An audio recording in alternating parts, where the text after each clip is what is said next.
countdown for blastoff.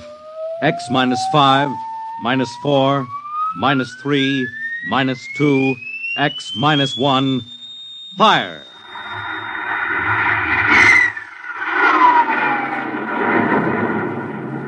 From the far horizons of the unknown come transcribed tales of new dimensions in time and space. These are stories of the future, adventures in which you'll live in 1,000,000 could-be years on 1,000 would-be worlds. The National Broadcasting Company presents X minus 1.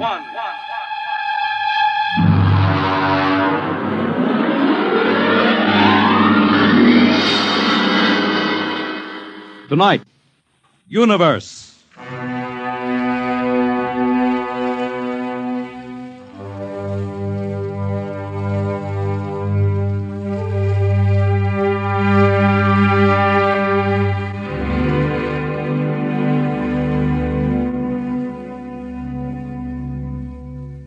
We are just beginning to discover how boundless our universe really is.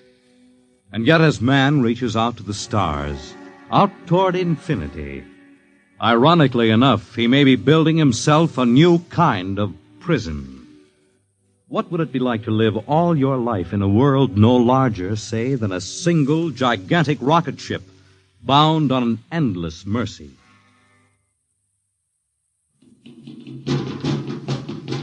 Hugh, look out! You all right? Yes, just missed me. What was it? A mutant with a slingshot, I think. Must have dashed down that passageway. Want to go after it? Oh, we'd never catch it, Alan. Probably 12 decks above us by now. I didn't think they ever came down this far. Trolls usually get them before they reach this level. They get more daring with each generation. This one looked like a female. Male or female, it might have killed us. I told you this trip was pure foolishness, climbing 24 deck levels to hear a crazy old man rave. All right, Alan, we're almost there now. Let me see, compartment X15, level 24. This is the place. This area smells as if it hadn't been visited by a sanitation crew for generations. This part of the ship is almost deserted. Yes? Is this the compartment of John the Witness? Who are you? My name is Hugh Hoyland, cadet from Scientist Barracks. This is my friend Alan Mahoney. What do you want of John the Witness? Well, only to talk. Are you a believer in Jordan? Naturally. I have heard that there are those among the younger scientists who doubt the word of Jordan. To doubt is death. We're not heretics. Ah, enter.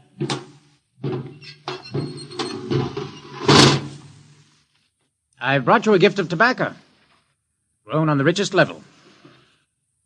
Oh, it smells good. I assure you it's of the best. Wait here. I'll get him. What a rat's nest. Shh. Well, what the devil do you think he can tell you? Alan, I'm not sure.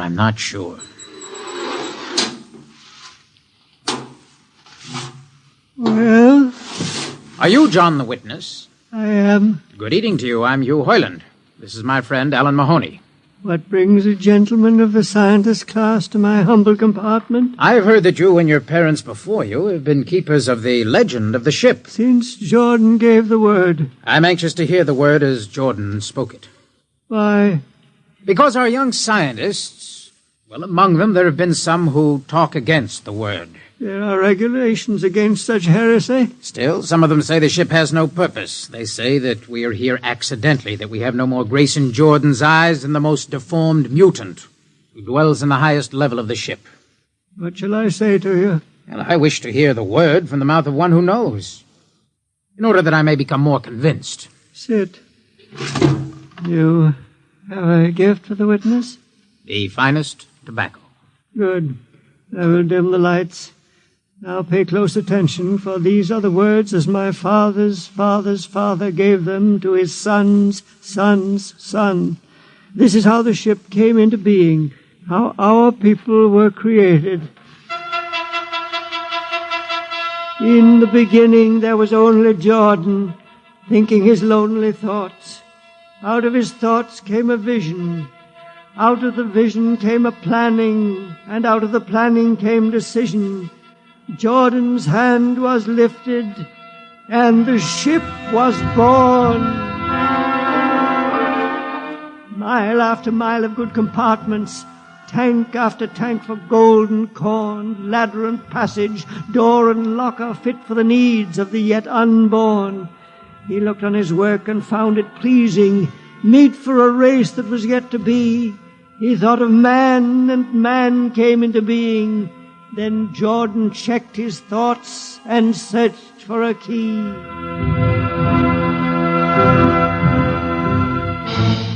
Man untamed would shame his maker.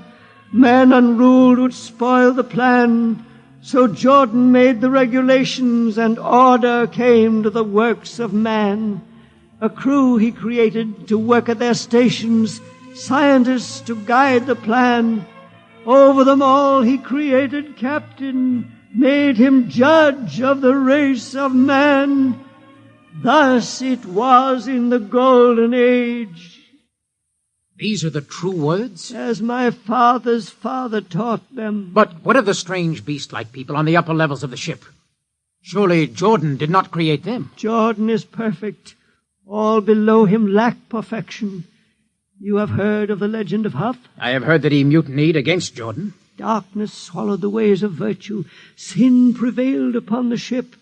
And before wisdom prevailed and the bodies of Huff and his followers were fed into the converter, some of the rebels escaped and lived to father the mutants. They are tainted with the sins of their fathers. Witness, one more question. Speak. What is the ship?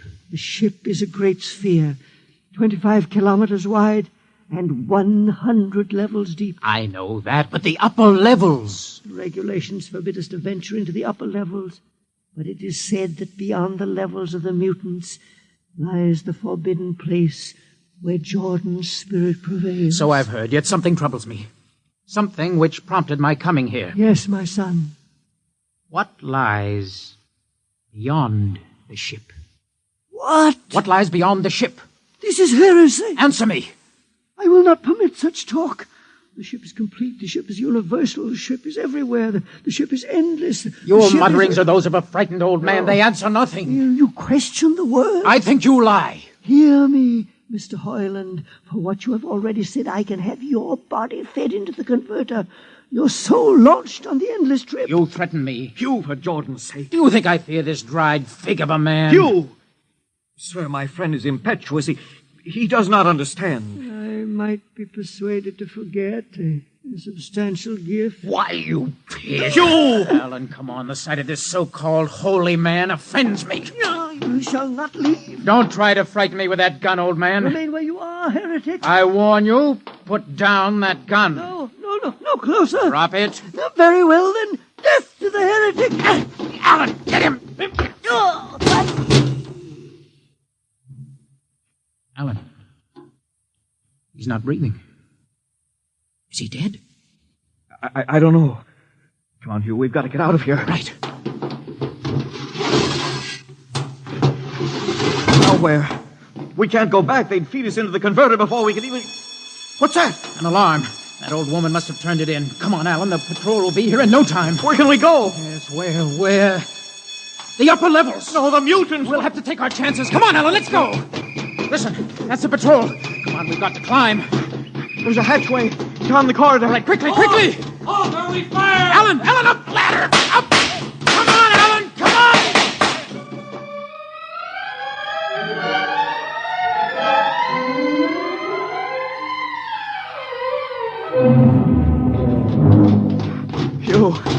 Hugh, wait.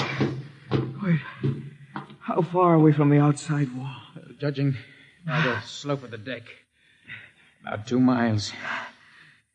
Alan, let's try this passageway here.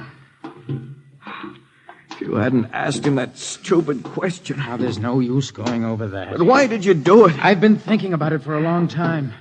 When he began to give me those stupid, tight answers, well, I just saw red, I guess. Who are you to question the ways of Jordan?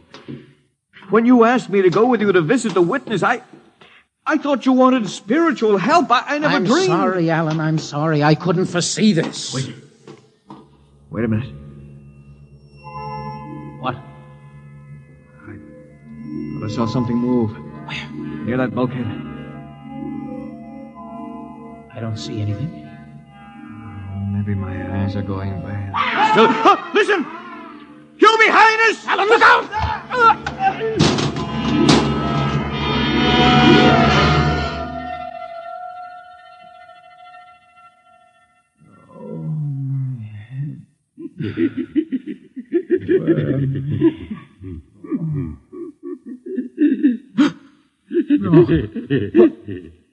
What are you?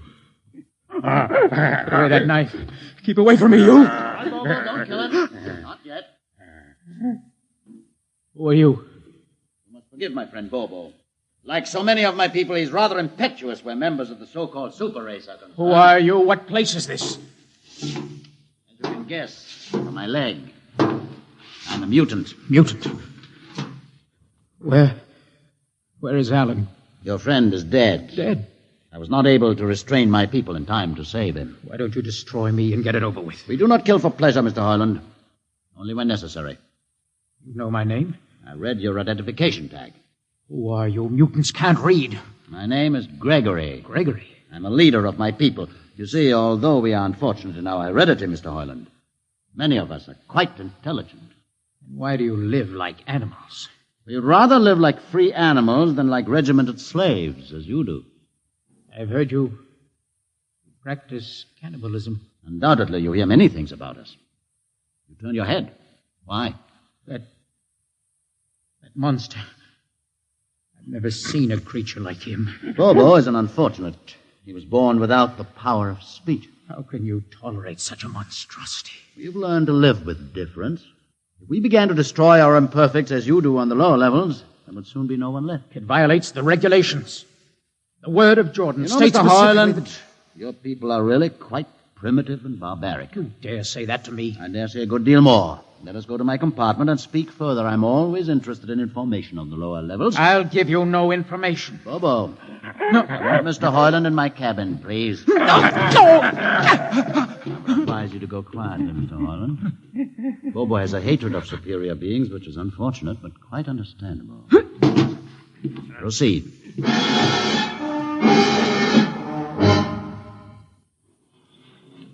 Enter, Mr. Hoyland. This is where you live? Yes. But you have books. Stolen from your libraries, Mr. Hoyland. Compton's Astrophysics, Philosophy of Interstellar Navigation, Celestial Mechanics. You've read these? Most of them. I had no idea that you... Why did you bring me here? What do you intend to do? Do you believe in Jordan, Mr. Hoyland? There is no other belief. And the trip? I suppose you believe in the trip, too. What else is there to believe? When you die, your remains are fed to the converter, and your soul makes the trip. And where does the trip take you? Why, to Centaurus, of course. Ah. And where or what is Centaurus? Centaurus is... Mind you, I'm just telling you the orthodox answer. Centaurus is where you arrive when you've made the trip. A place where everybody is happy and where there's always good eating. And you believe this? Well, the peasants believe it literally, but many of the younger scientists, like myself, know it is figurative and symbolic. Why do you ask? Did it ever occur to you, Mr. Hoyland, that the trip is exactly what your peasants believe it is? What? And that the ship and all the crew were actually going somewhere, moving? The ship can't go anywhere. It already is everywhere. Imagine a place bigger than the ship, much Bigger? with the ship inside it, moving inside it. There can't be any place bigger than the ship. There just wouldn't be any place for it to be. Oh, for half's sake, listen. You know the lowest level? Of course. If you started digging a hole in the lowest level, where would that hole go? It's forbidden to think such thoughts. Where would it go? I can't think about it. Bobo, we're going to take Mr. Hoyland to the place. No. Where are we going? To the top level. But that's certain death. Nonsense. I've been there 1,000 times. Come along. No, I won't. I won't. You can't make me. I think we can. No, please. Now, shall we proceed peacefully, or shall I have Bobo persuade you? It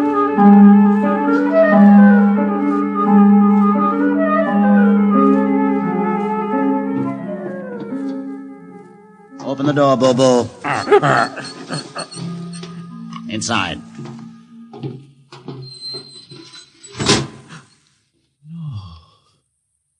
What place is this? This, Mr. Hoyland, is the main control room. Mr. Hoyland, you're trembling. It isn't true. No. No, there's no such place except in mythology. Ah, you younger men are so wise, Mr. Hoyland, except for one thing. This happens to be the main control room of the ship. Main control? But it's just a huge room with an instrument panel. And what did you expect? How do you know this is the main control room? See these instruments?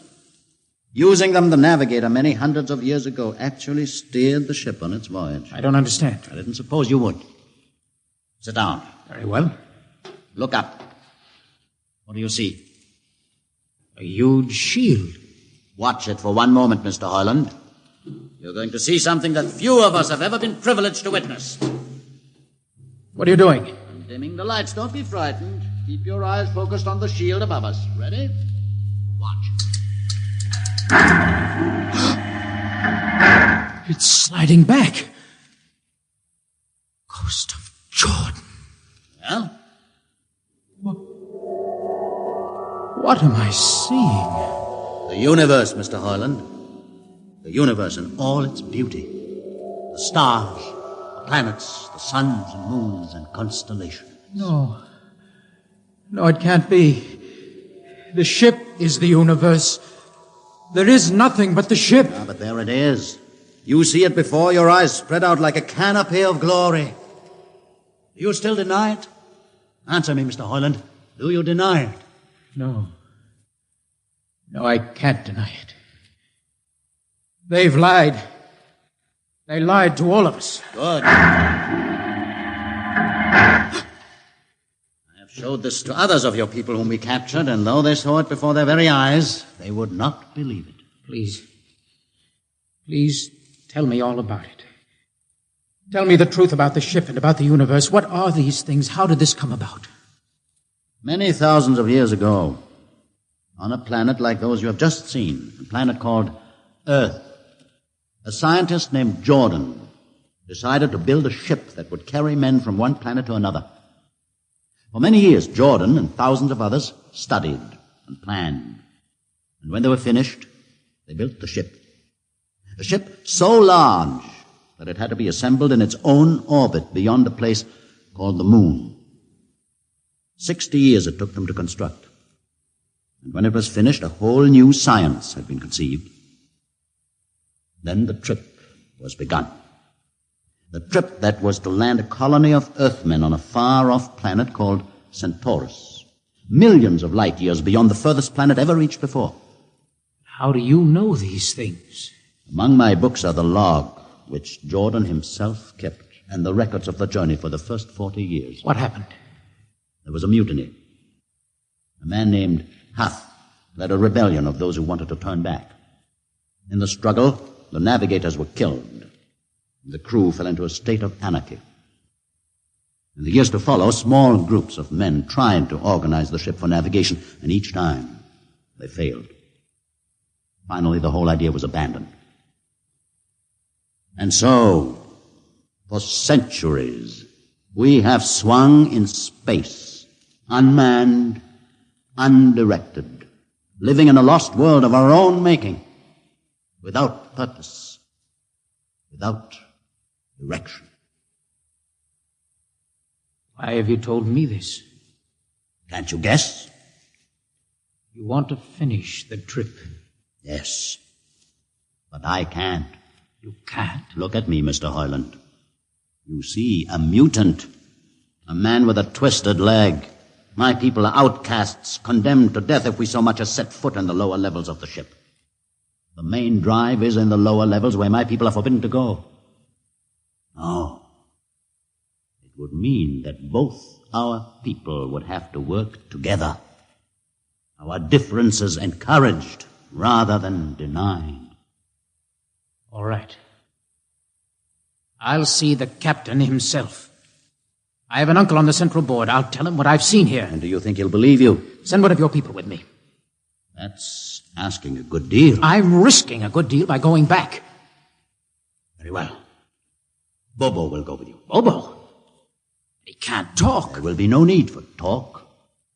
I will write a message guaranteeing safe conduct for a group of unarmed scientists to visit the main control room. Bobo will take you safely through our territory. What happens when you reach your own level is up to you.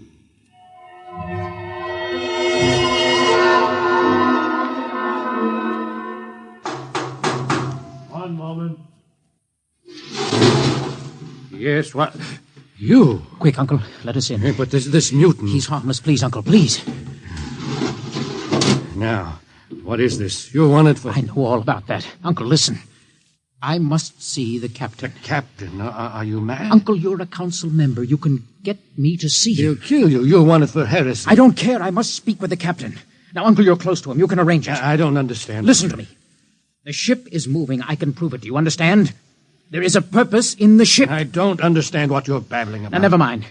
Just talk to the captain. Tell him I have information of tremendous importance. Tell him I've arranged a truce with the mutants. Truce? Here. Show him this paper. Signed by their leader. Do it, Uncle, for my sake. I don't know what... Uncle, please, if I'm to die, let this be my last request to you. Very well. I'll speak to the captain.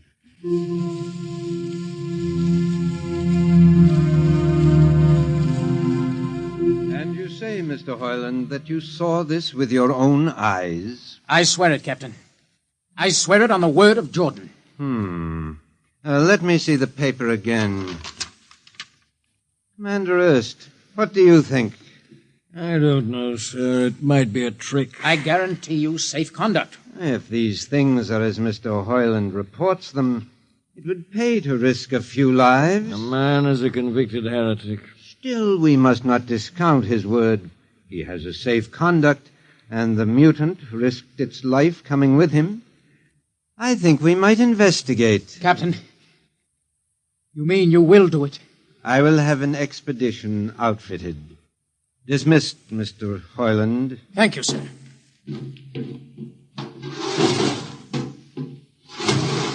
Captain, do Commander you... Erst, Sir.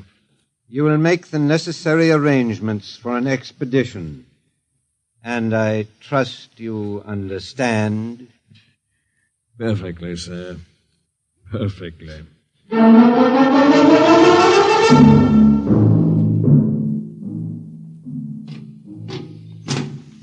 Lieutenant. Mr. Harlan? You better halt your men here. This is the spot. Patrol! Halt! Well, I see no welcoming party of mutants. There'll be none.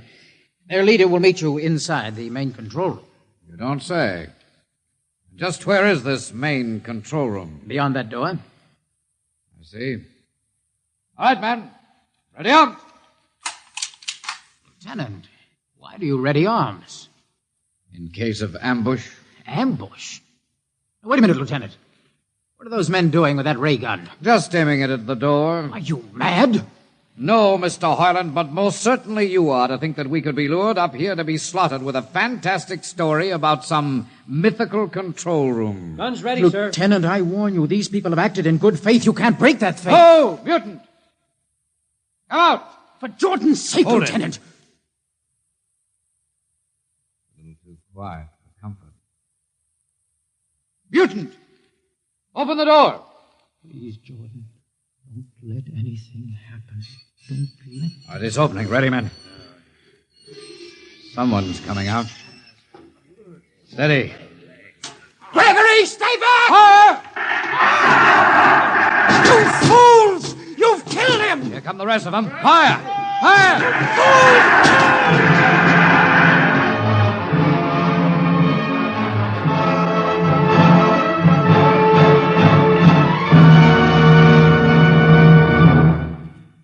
That should teach them a lesson they won't forget. All right, men, inside the room.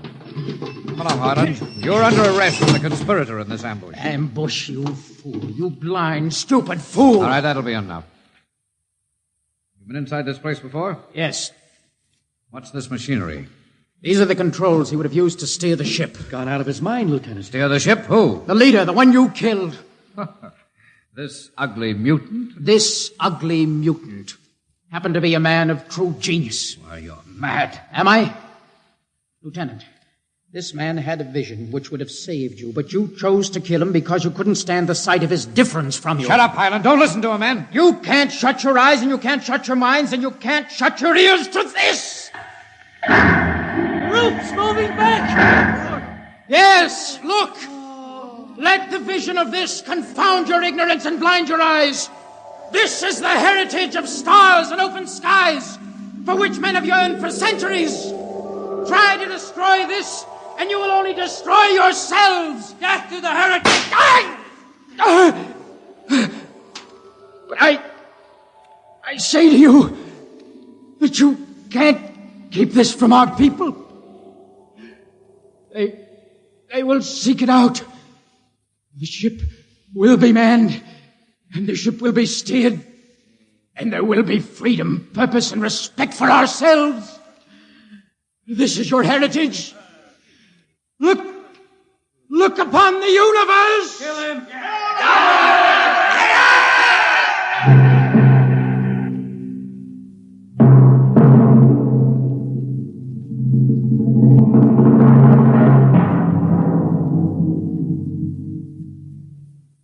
X-1 has just brought you Universe, a story written by Robert Heinlein and adapted for radio by George Lefferts.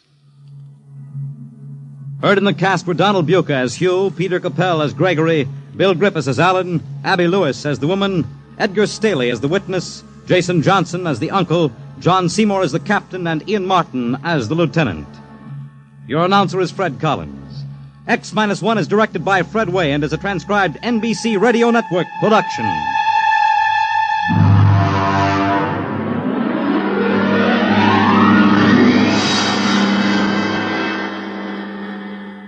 And now, next week we have a strange story to tell. A sweet, blood-curdling little story that is really only 2 sentences long. The last man on Earth sat alone in a room, and then there was a knock on the door. What knocked on that door? You'll find out next week on X minus 1.